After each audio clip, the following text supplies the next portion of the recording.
लिखे हैं 12 fringes are observed over a certain region on the screen.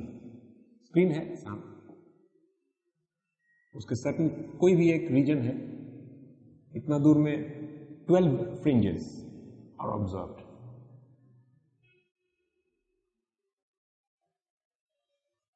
When wavelength of the light used is 600 nanometer.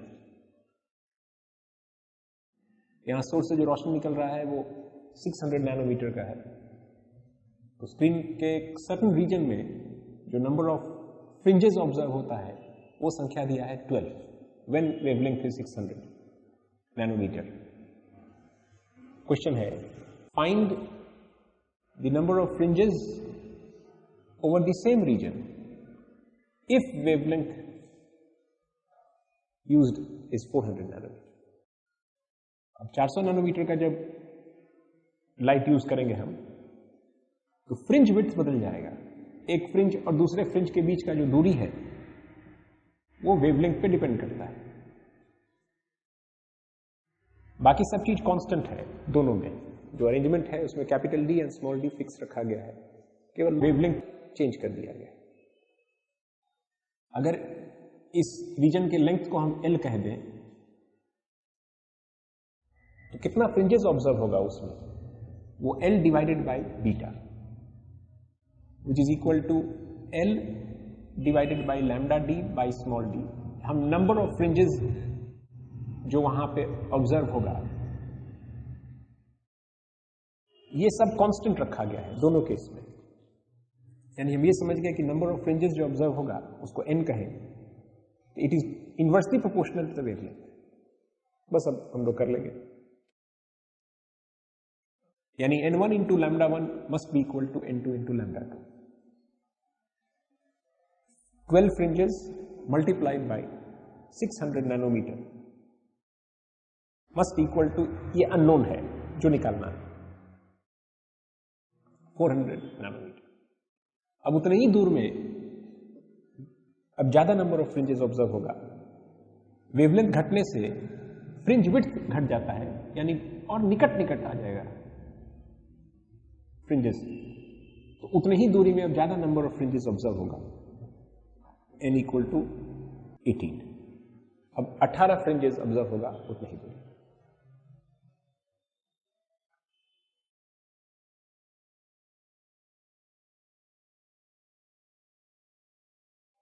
Young's double slit arrangement है. S1 S2 दो slit है, दोनों के बीच का दूरी दिया हुआ है स्मॉल डी. ये दूरी capital D. Capital D is very large in comparison to small D.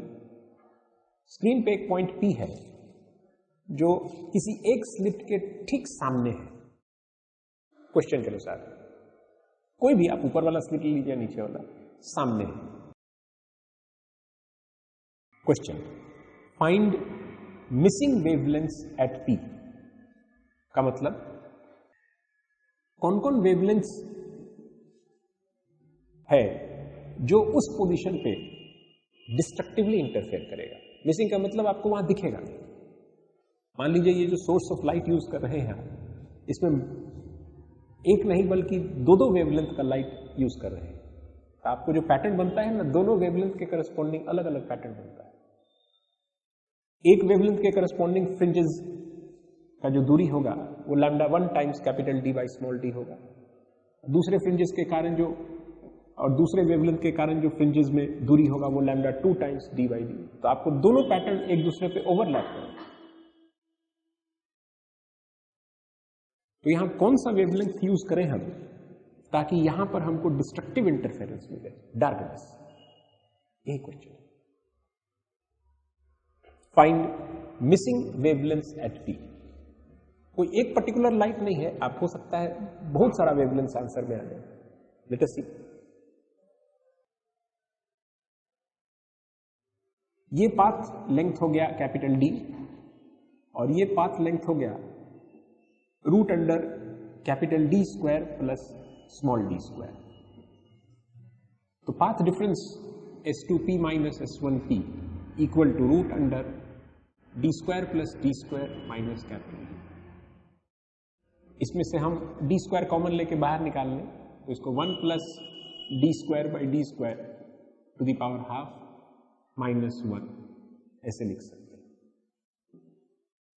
अब हम इस एक्सपेंशन को यूज करेंगे 1 plus x to the power n का एक्सपेंशन हम लोग जानते हैं फॉर एनी रैशनल नंबर हम जानते हैं 1 plus N X plus n into N minus 1 by 2 factorial into X square. इसका श्रेय जाता है न्यूटन को। Binomial expansion for any rational index हम लोग पढ़ाई नहीं करते हैं, इसका मैथमेटिक्स में हमारे सिलेबस में नहीं है। हमारे में सिलेबस में सिर्फ है फॉर नेचुरल इंडेक्स, यानी 1 plus x to the power n कोई नेचुरल नंबर हो तो उसका एक्सपेंशन हम लोग जानते हैं nc0 plus nc1 times x plus nc2 times X square plus dot dot dot एक फाइनाइट सीरीज के रूप में हम लिख सकते हैं इसको एक्सपेंड करके, जिसमें n plus 1 number of terms होगा। अगर यहां n का वैल्यू 11 है तो there will be 12 terms here starting from 11c0 to 11c11, last term ncn times x raise to the power n।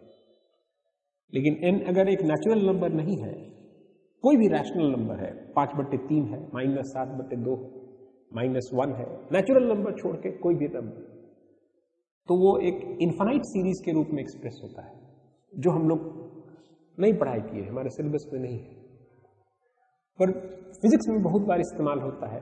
Not the entire series, बाकी सब terms actually ध्यान से देखिएगा तो जैसे कि nc1 का मतलब n होता है, nc0 का मतलब 1 होता है, nc2 का मतलब n into n minus 1 by 2 factorial ही तो होता है, पर आप इसको nc2 नहीं लिख सकते क्योंकि ncr जो हम लोग डिफाइन किए हैं वो सिर्फ नेचुरल नंबर्स के लिए हम लोग इस तरह का चीज को डिफाइन किए, पर यहाँ n कोई भी रैशनल नंबर है, 1 plus x to the power minus 1 का एक्सपेंशन कर सकते हैं हम लोग यूजिंग दिस सीरीज।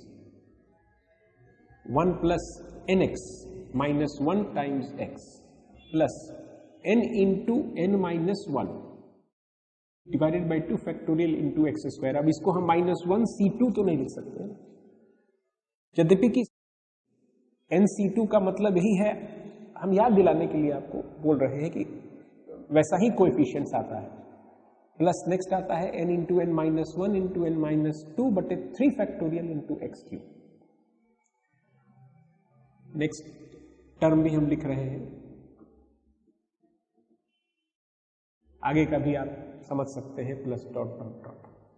लेकिन हम लोग को खास मतलब इस सीरीज से नहीं है अभी, जितना इस बात से मतलब है कि अगर x यहां पे एक नंबर हो जो बहुत छोटा हो in comparison to 1, if x is a number very small in comparison to 1, तो x का जो हायर पावर्स है x स्क्वायर एक्स क्यूब ये सब नेग्लिजिबली स्मॉल नंबर्स हो जाएगा।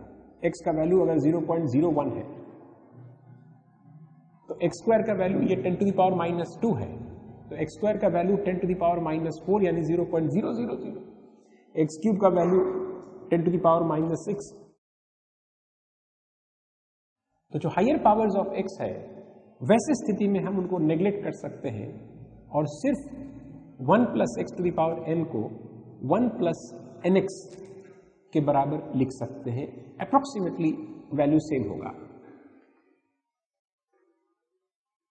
यानी अगर कभी हम पूछे 1.001 टू द पावर 5/2 का वैल्यू क्या होगा अप्रोक्सीमेटली, तो यहाँ 1 प्लस 0.001 के रूप में इसको लिख ले टू द पावर 5/2, तो अप्रोक्सीमेटली इसका value 1 plus n times x 5/2 times 0.001 इतना ही के बराबर लगभग इसका वैल्यू होगा।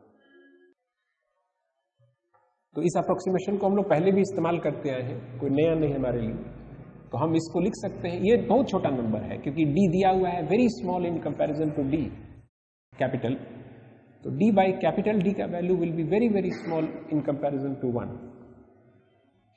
और तब उसका स्क्वायर करने पे तो ये और भी छोटा नंबर हो जाए, तो हम लोग इसको अप्रोक्सीमेटली लिख सकते हैं 1 plus n times x D square by 2d square minus 1 यानी d स्क्वायर बाई 2d। ये सबसे इंपॉर्टेंट बात था इंटरफेरेंस के किसी भी सवाल में। The most important part is the path difference between the two arriving waves at any point on the screen. तो इस सवाल में कहा है कि एक पॉइंट कंसिडर करना है स्क्रीन पे किसी एक स्लिट के ठीक सामने, और आपको सारा आंसर लाना है स्मॉल डी और कैपिटल डी के टर्म्स में। अब अगर हम चाहते हैं कि यहां पर डार्कनेस मिले, देन कंडीशन फॉर डार्कनेस लिखते हैं the path difference must contain n minus half times the wavelength of the light used. यानी आपको एक फॉर्मूला निकल गया कि कौन कौन वेवलेंथ का लाइट है जो यूज अगर आप किए होते हैं एक्सपेरिमेंट में, तो वहां पे आपको कंप्लीट डार्कनेस दिखता। लैम्डा बराबर D square by 2n minus 1 times capital D. इसको हम लिख दिए 2n माइनस 1 बटे 2 कैंसिल कर दिए और 2n माइनस 1 से डिवाइड कर दिए। 4 ऑप्शन होगा ए बी सी डी। अब n का वैल्यूज यहां पे कोई भी नंबर 1 2 3 डॉट डॉट डॉट डाल के आप कैलकुलेट कर सकते हैं कि कौन कौन वेवलेंथ यहां पे मिसिंग होगा। n बराबर 1 डाल दीजिए तो एक मिसिंग वेवलेंथ निकल गया D square by D. n बराबर 2 डाल दीजिए तो दूसरा मिसिंग वेवलेंथ निकल गया D square by 3d and so on and so fourth. हम आपसे पूछ सकते हैं what is the find the longest wavelength जो यहां पे मिसिंग होगा, तो दिस इज द लॉन्गेस्ट। बाकी सब इससे छोटा है, D square by 5d, D square by 7d।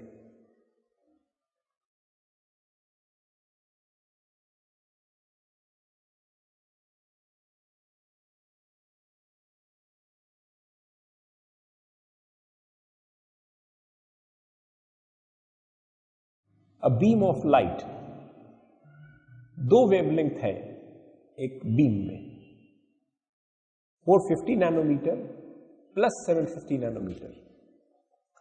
It is being used to obtain interference in Young's double slit experiment. यानी जो सोर्स से दो तरह का वेवलेंथ एमिट कर रहा है, ये 450 nanometre and 750 nanometre. Distance between the slits दिया हुआ है 1 millimetre and the distance between the barrier and the screen दिया हुआ है 1.2 मीटर।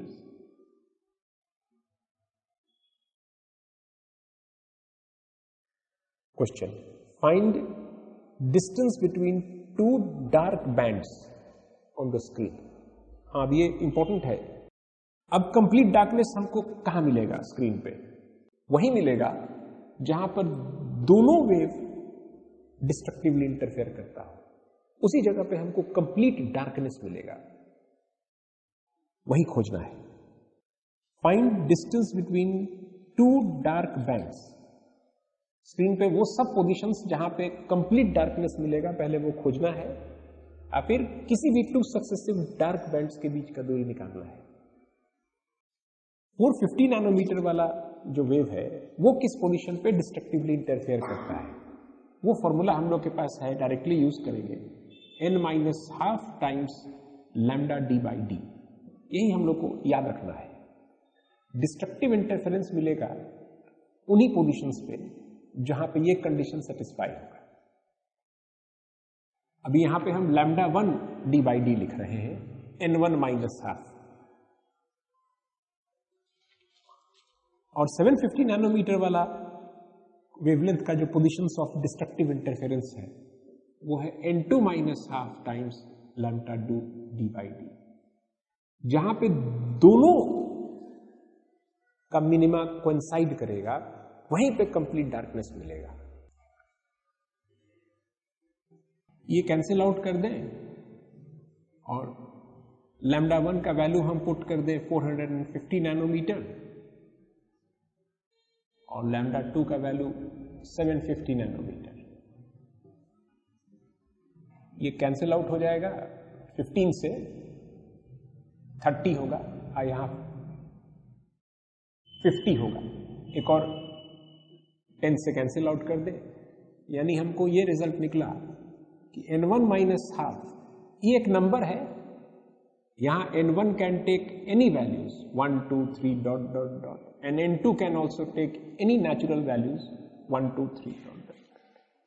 ये लिखे हैं हम the positions on the screen जहां पे हमको λ1 वेवलेंथ वाला लाइट डिस्ट्रक्टिवली इंटरफेयर करेगा।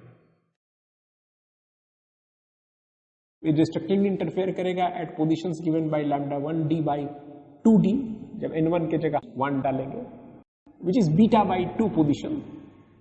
यहां ब्राइट, यहां फिर ब्राइट, और दोनों के बीच में एक डार्क बीटा बाई 2 पोजिशन पे, 3 बीटा बाई 2 पोजिशन पे, 5 बीटा बाई 2 पोजिशन पे। So these are the positions beta by 2, 3 beta by 2, 5 beta by 2 and so on and so forth. यही लिखे हैं कि डिस्ट्रक्टिवली इंटरफेयर करने वाला जो पोजिशंस है स्क्रीन पे वो है n1 माइनस half times λ1 d by D, और जिस पोजीशन पे दोनों का मिनिमा कोइंसाइड करेगा वहीं पे डार्कनेस मिलेगा। तो हम यहां से कंडीशन निकाले कि ये संख्या और ये संख्या जब इस अनुपात में होगा 5:3, असल में जो वेवलेंथ है वो 3:5 रेशियो में है ये दोनों, तो ये दोनों संख्या जब 5:3 रेशियो में होगा, उन्हीं पोजीशंस पे कंप्लीट डार्कनेस हो। आप ये पोजीशंस ऑफ डार्कनेस ही है जो लिखे हैं, इसको मैं ऐसे लिख दें, अगर 2n1 minus 1/5 must equal to n2 minus 1/3 equal to m मान लें, यानी आप लैम्डा वेवलेंथ वाले लाइट का जो पोजीशंस ऑफ डार्कनेस है उसको आप लिख सकते हैं 2n1 minus 1 times λ1 d by 2d, और λ2 वेवलेंथ वाले लाइट के पोजीशंस ऑफ डार्कनेस को लिख सकते हैं 2n2 minus 1 into λ2 d by 2d। अगर हमको वो पोजीशंस खोजना है जहां पे दोनों का डार्क फ्रिंज कोइंसाइड करे, केवल इस वेवलेंथ का जो डार्क फ्रिंजेस है वो है λ1 d by 2d, 3 times λ1 d by 2d, 5 times λ1 d by 2d dot dot dot. उसी प्रकार केवल इस पर्टिकुलर वेवलेंथ का जो डार्क फ्रिंजेस का पोजीशन खोजना है तो λ2d by 2d, 3 λ2d by 2d, 5 λ2d by 2d dot dot. तो दोनों पोजीशन कोइंसाइड करे, ये सब नंबर्स है जो कैलकुलेट कर सकते हैं हम लोग। These are the positions on the screen. क्या कोई पोजीशन है जहां दोनों का डार्कनेस कोइंसाइड करेगा, है ना? अगर 2n1 minus 1 equal to 5 times some natural number and 2n2 minus 1 बराबर 3 टाइम्स नेचुरल नंबर, यानी 5m times λ1 d by 2d का वैल्यू और 3m times λ2d by 2d का वैल्यू वो निश्चित रूप से कोइंसाइड करेगा, यानी m times 5 λ1 d by 2d या m times 3 λ2d by 2d। अब ये नंबर और ये नंबर निश्चित रूप से बराबर होगा for any value of m, where m can take values 1 2 3। अब दोनों का डार्क फ्रिंज कहां कोइंसाइड करेगा, ये सब पूरा अगर हम सीरीज लिख दें तो एक निश्चित जगह पे दोनों नंबर फिर मैच करेगा, वही खोजना था। जैसे m बराबर 1 डाले दोनों तरफ तो ये नंबर और ये नंबर सेम आ जाएगा, इसलिए कि 5 टाइम्स λ1 का value is same as 3 times λ2, इसीलिए दोनों सेम है। तो क्वेश्चन पूछा है कि 2 सक्सेसिव डार्क बैंड्स के बीच का दूरी निकालना है, तो आप किसी एक को ले लीजिए, इस एक्सप्रेशन को ले लीजिए या इस एक्सप्रेशन को, आप पोजीशंस ऑफ डार्क बैंड्स ढूंढ लीजिए। अब m के जगह अगर m डालें और m के जगह एक बार m+1 डाल दें, तो 2 सक्सेसिव डार्क बैंड्स के बीच का दूरी यही संख्या है। ये लिखें या ये लिखें, दोनों में से कोई एक लिखें, you will get the same result. So the answer will be distance between 2 successive dark bands 5 times λ1 d by 2d या 3 times λ2 by d by 2d, which will be same। 450 nanometre लेके कैलकुलेट कर लीजिए, 5 times 450 nanometre into 1.2 metre divided by 2 times 1 millimetre, या 3 times 750 nanometre into 1.2 metre but at 2 times 1 millimeter, you get the same answer।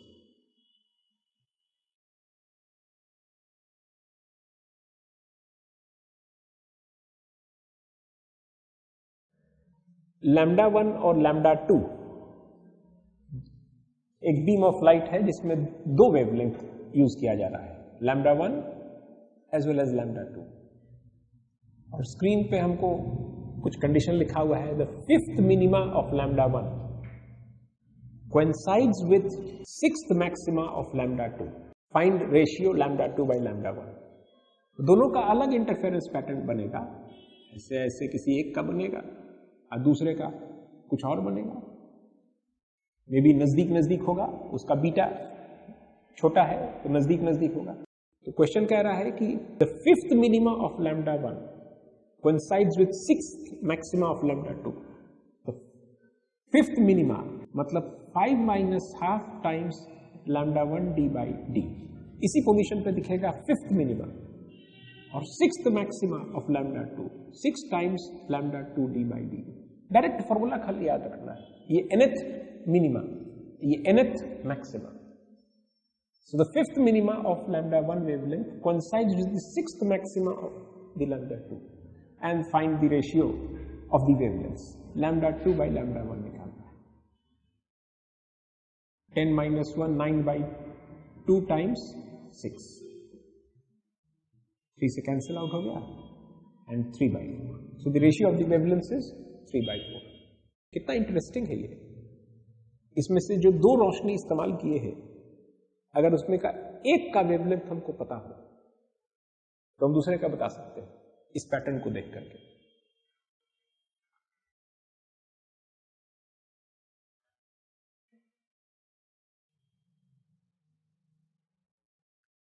एक glass filter इस्तेमाल कर रहे हैं 3/2 refractive index का। जैसे ही हम इंट्रोड्यूस करते हैं एक ग्लास फिल्टर को किसी एक स्लिट के सामने,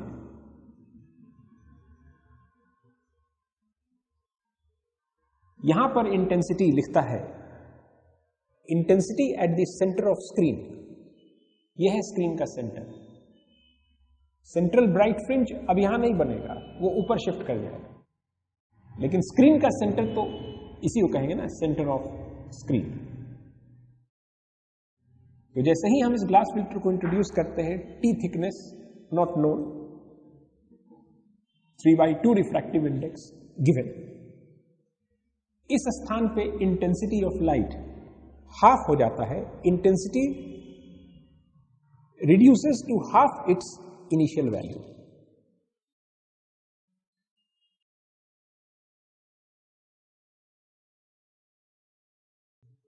हमारे पास फॉर्मूला है, इंटेंसिटी जो दिखेगा वो I max times cos square of 5/2, हम यहां I की जगह हाफ I max डाल दें तो ये पता चल जाएगा कि अब इन दोनों के बीच में फेज डिफरेंस कितना इंट्रोड्यूस हो गया है। यहां डालते हैं I max by 2,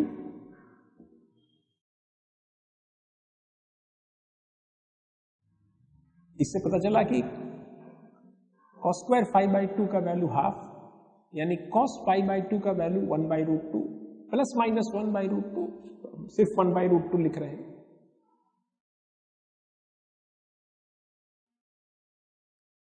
यानी 5/2 बराबर π/4 लिख रहे हैं, हम उसका जनरल सॉल्यूशन नहीं लिख रहे हैं। उसका जनरल सॉल्यूशन होता है 2n pi plus minus π/4। We don't need to do that, यानी कि फेज डिफरेंस इक्वल टू π/2। क्योंकि फेज डिफरेंस जो है वो हमेशा हम लोग एक एंगल के रूप में एक्सप्रेस करते हैं, लाइन बिटवीन 0 to पाई। यानी हमको ये पता चला है कि इस स्थान पे अब इस वेव और इस वेव के बीच में एक फेज डिफरेंस हो चुका है π/2 का। यानी कितना पाथ डिफरेंस इंट्रोड्यूस हो चुका है वो हम लोग कैलकुलेट कर सकते हैं। ये रिलेशन है, पाथ डिफरेंस को अगर हम 2π/λ से मल्टीप्लाई करते हैं तब हमको मिलता है फेज डिफरेंस। देयरफॉर अब करस्पॉन्डिंग पाथ डिफरेंस चाहिए तो हम इस संख्या को मल्टीप्लाई कर दें अगर फेज डिफरेंस से, तो हमको निकल जाएगा अब पाथ डिफरेंस ऑफ λ/4। इस केस में 2π फेज डिफरेंस का मतलब होता है लैम्डा, हाफ लैम्डा का मतलब पाई फेज डिफरेंस होता है, और π/2 मतलब λ/4। ये सब याद भी रख सकते हैं जल्दी जल्दी करने के लिए हम लोग। जैसे ही कहा ना कि इंटेंसिटी यहां पे आधा हो गया है, तो अगर हमको ये सब बात याद है कि आधा मतलब π/2 का फेज डिफरेंस, तो हमारा थोड़ा समय बचेगा, ये सब कैलकुलेशंस नहीं करना पड़ेगा। और π/2 फेज डिफरेंस का मतलब λ/4 पाथ डिफरेंस। तो इसके इंट्रोड्यूस करने के कारण एक λ/4 का पाथ डिफरेंस इंट्रोड्यूस हो गया है। No, not necessary, n λ plus λ/4 का पाथ डिफरेंस इंट्रोड्यूस हो गया है। This is necessarily true. ये जो एक्स्ट्रा पाथ इंट्रोड्यूस किया है, यहां अगर ब्राइटनेस मिलता है तो डज दैट नेसेसरीली मीन कि t into mu -1 contains multiples of wavelength? यहां पर अगर एक कहते कि इसके इंट्रोडक्शन के बाद भी ब्राइट ही रह गया, तो क्या उसका मतलब होता कि t इंटू म्यू -1 जो एक्स्ट्रा पाथ इंट्रोड्यूस हुआ है वो एक वेवलेंथ कंटेन करता है? नहीं, may be 2 wavelengths, 3 wavelengths, n wavelengths. उसी तरह से हम इस स्थान पे अगर अभी पता लगाए कि हाफ इंटेंसिटी होने के लिए इस रास्ते और इस रास्ते में एक पाथ डिफरेंस होना चाहिए λ/4 का, तो that does not mean only λ/4, lambda plus λ/4 is also equal to λ/4 path difference, क्योंकि multiples of wavelength is equivalent to no phase difference।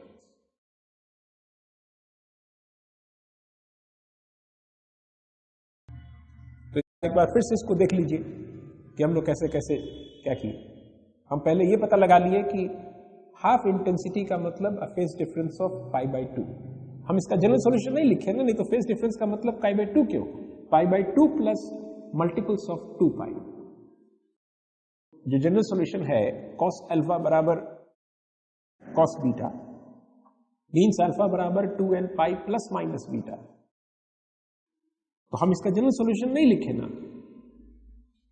हम केवल एक सॉल्यूशन निकाले जिसको प्रिंसिपल सॉल्यूशन कह रहे हैं। दैट इज द कंक्लूजन जो हम लोग ड्रॉ कर सकते हैं कि अगर इसको इंट्रोड्यूस करते ही वहां पे इंटेंसिटी आधा हो गया है, मतलब निश्चित रूप से 3/2 यहां डाल दें तो t/2 कंटेन करता है n plus 1/4 wavelength, n wavelength plus 1/4 of a wavelength. यानी जो थिकनेस है उस ग्लास फिल्म का वो आप निश्चित रूप से इक्वल टू होगा 2 से मल्टीप्लाई कर दें तो 2n plus half times wavelength. ये रिजल्ट निकला। या आप इसको 4n प्लस 1 टाइम्स λ/2 ऐसे भी लिख सकते हैं। हमारा क्वेश्चन ये है, अगर इसके इंट्रोड्यूस करने के बाद यहां पे हमको इंटेंसिटी मिलता है half of the original intensity, तो बताइए कि फिल्टर जो हम इस्तेमाल किए उसका थिकनेस कम से कम कितना होगा? आप उसका थिकनेस एग्जैक्टली तो नहीं बता सकते हैं कि कितना होगा, बट कम से कम कितना होगा? आप n के जगह इसमें डालिए 0। यहां पे जब n lambda plus lambda by 4 लिख रहे थे तो यहां n का वैल्यू हो सकता था 0, 1, 2 डॉट डॉट डॉट। तो हम इसमें n का वैल्यू 0 डाल दें तो द लीस्ट पॉसिबल थिकनेस का ग्लास फिल्टर जो आप इस्तेमाल किए होंगे वो इक्वल टू लैम्डा बाई 2।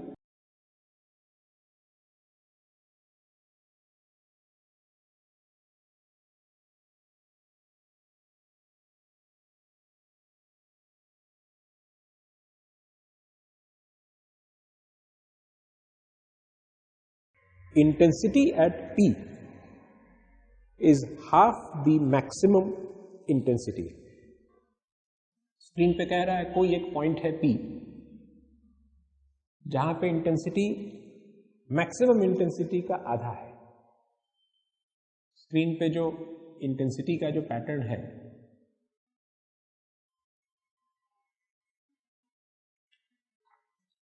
यहां मैक्सिमम इंटेंसिटी पोजीशंस हम दिखा रहे हैं, bright bright bright. There are many positions on the screen जहां पे इंटेंसिटी आधा है। जैसे एक पोजीशन यहां है, इंटेंसिटी मैक्सिमम का आधा, इधर भी है, इधर भी है। हर ब्राइट के दोनों तरफ, इस पार और उस पार आपको पोजीशंस मिलेगा।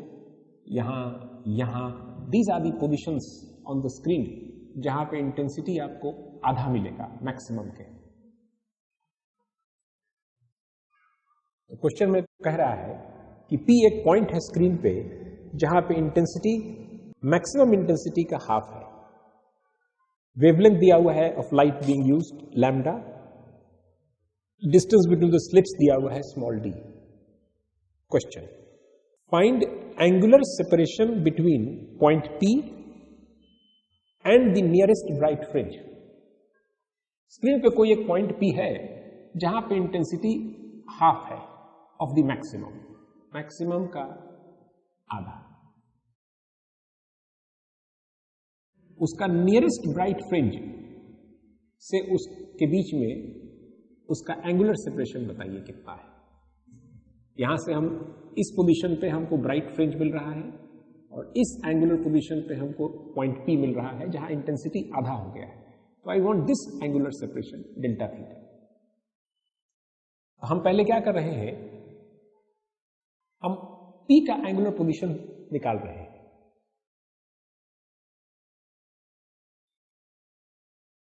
ब्राइट फ्रिंजेस का जो एंगुलर पोजीशन है वो हम लोग जानते हैं, वो है d sin थीटा बराबर n लैम्डा।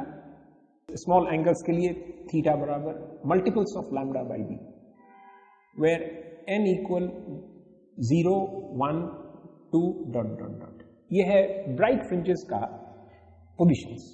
यहां पे 0 लिखना होगा, 0, 1, 2, 3। n इक्वल टू 0 डालिएगा तो सेंट्रल फ्रिंज मिलेगा, 1 डालिएगा तो first bright fringe and so on so fourth. But इस फॉर्मूला में n के जगह 0 नहीं डाल सकते। Positions of dark fringes n के जगह स्टार्ट करेंगे 1, 2, 3 से। इसमें n का वैल्यू 0, 1, 2, 3। तो ब्राइट फ्रिंजेस किस किस एंगुलर पोजीशन से मिलता है? एक थीटा बराबर 0 पोजीशन, फिर नेक्स्ट ब्राइट मिलता है थीटा बराबर लैम्डा बाई d पोजीशन, फिर नेक्स्ट ब्राइट मिलता है थीटा बराबर 2 lambda by d position. In angular positions पे हमको ब्राइट मिलता है। अब हम वो पॉइंट्स का एंगुलर पोजीशंस निकालेंगे जहां पे इंटेंसिटी आधा दिखता हो। तो हाफ इंटेंसिटी पॉइंट्स का पोजीशंस हम लोग निकाल रहे हैं। हाफ इंटेंसिटी पॉइंट्स पे हम लोग पहले फेज डिफरेंस कैलकुलेट कर लें। Half I max equal I max times cos square of pi y by beta. हमको स्ट्रेट अवे y का वैल्यूज निकल जाएगा। ये वो पोजीशंस निकल जाएगा जहां पे इंटेंसिटी हाफ होता है। We have a direct relation, a beautiful relation between intensity and position. Implies cos of pi y by beta equals plus minus 1 by root 2। अगर हम लोग plus 1 by root 2 सॉल्यूशंस को देखें तो cos pi y by beta equal to cos pi by 4, यानी कि pi y by beta equal to 2n pi plus minus pi by 4।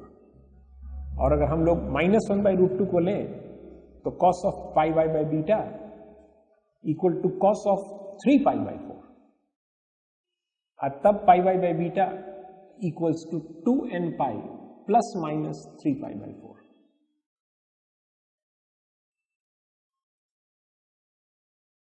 यानी कि अब y का पॉसिबल वैल्यूज आ गया 2n beta plus minus beta by 4 या y बराबर 2n beta plus minus 3 beta by 4 where n can take value 0 1 2 dot dot dot. हम लोग कुछ वैल्यूज कैलकुलेट करके देखें, n के जगह 0 डालते हैं दोनों में, तो plus minus beta by 4 and plus minus 3 beta by 4. हम स्क्रीन के अपर पार्ट में लें तो हमको y का पोजीशन मिल रहा है बीटा बाई 4 और 3 बीटा बाई 4.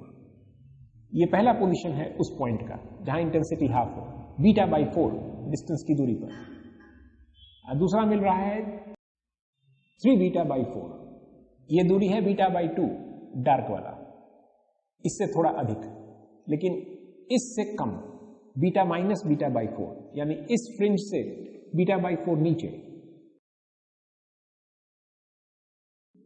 और अब हम n के जगह 1 डालें, देखते हैं पोजीशंस को, तो यहां मिलेगा 2 beta plus minus beta by 4 which is equal to 7 beta by 4 and 9 beta by 4.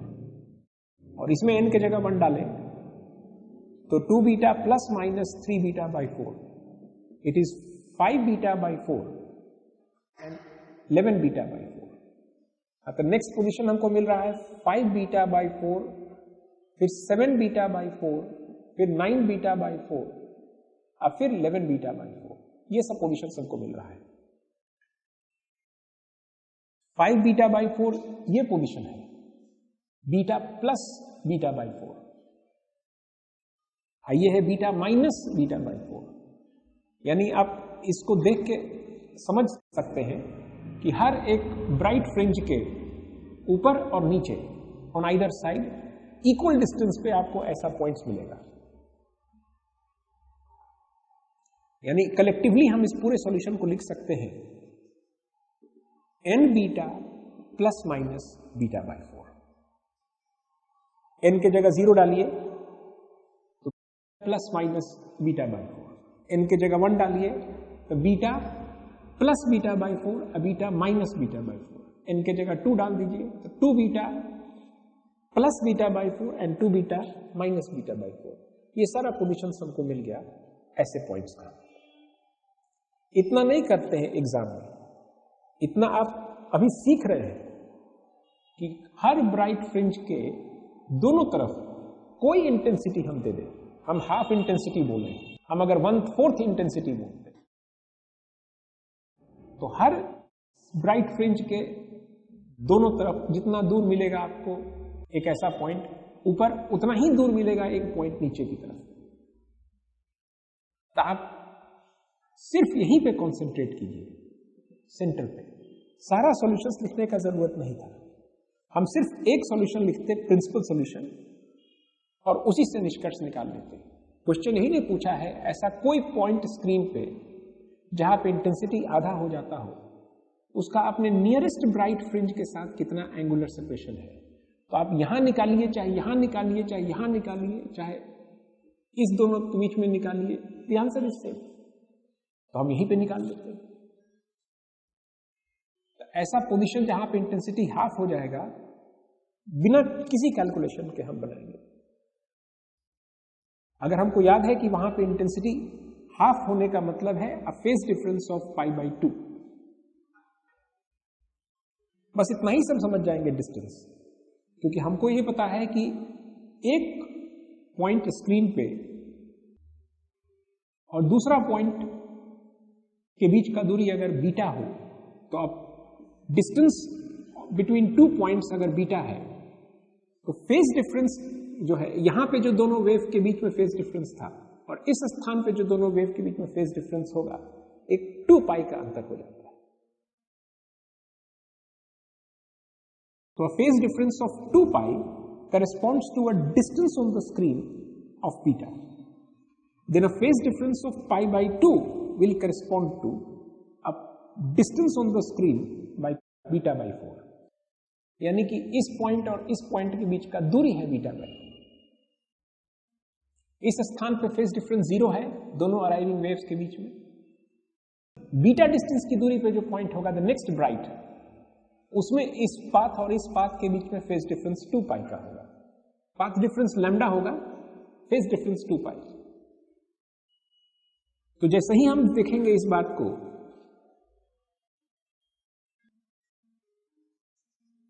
Intensity आधा यानी half I max equal I max times cos square pi y by beta.